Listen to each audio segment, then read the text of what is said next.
What if Malga had no tattoos? What if he had to earn every single one by winning games, and chat got to decide which ones went on him? Could we unlock a full set of tattoos? Would the tattoos be worthy of Malga, and was I capable of painting the tattoos on myself? There was only one way to find out. We started game 1 with an immediate problem.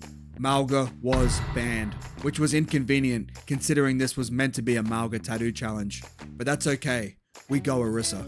This win would still count, and I was not about to let a character ban stop us before we'd even started. The Orisa gameplay was not as satisfying as Malga, but we pulled through. First game, and we had earned our first tattoo. Chat had been filling the Discord with submissions, and choosing the first tattoo was already difficult. There were options that were cute, options that were terrifying, and then there was this orange thing. Rapco, they called it. With the first tattoo finished, and even more submissions appearing in the Discord, we queued again. This time, Magua was available. We got off to a rough start, and I ran straight into this roadhog and got clapped. That was not very Malga of me. But, after a quick pep talk, and yelling at myself as Malga does, we had a few better fights. Things started clicking, and we pushed through. We found our rhythm, and somehow we won our second game.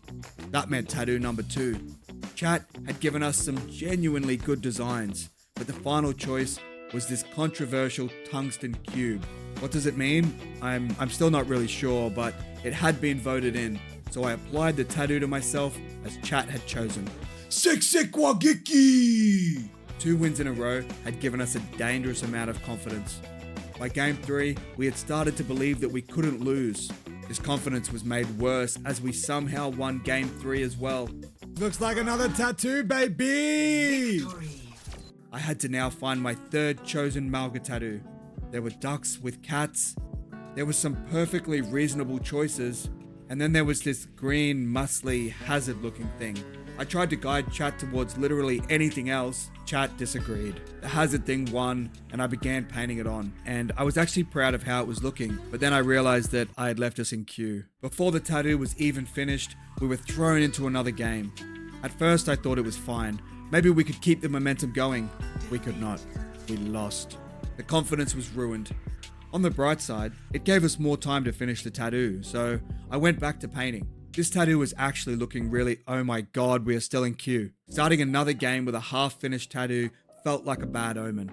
And it was, because the game went pretty much the same way the previous one had. We got walked all over. And at that point, we had a theory. Half-done tattoos were cursed. So we finally finished the hazard tattoo looking thing, and honestly, it came out better than it had any right to. We headed into game 6 feeling good and confident as a Malga should. The first half of the map was rough though. We were hanging on by a thread, and it looked like the curse might have evolved past the half-finished tattoo. But we held on. We won the fights that mattered, and we fought our way back and earned another tattoo.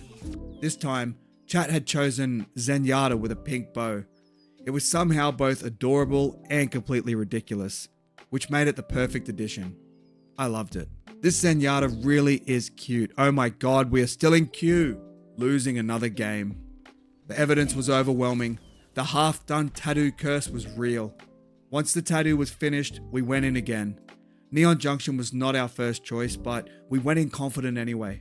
That confidence was short-lived though, as we got bullied in our spawn for what felt like the entire game. Another loss. At this point, the tattoo collection was growing. The games were getting harder, and the Discord had produced even more designs. There was Malga as Malga. There was this hazard-looking thing with its tongue out, and somehow, the orange creature had again returned. We had come too far to stop. We just needed one more win. The final game was it.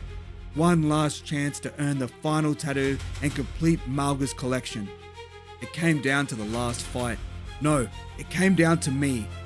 Not really. I was walking back from spawn and my team won the fight and the match. For the final tattoo, chat chose this pink, blazy birdo. After everything, the bans, the losses, the accidental cues, and the curse, we had finally done it. Through sheer effort, questionable decision making, and an alarming amount of pain, Malga had earned his tattoos. Which leaves the question, were these tattoos worthy of Malga?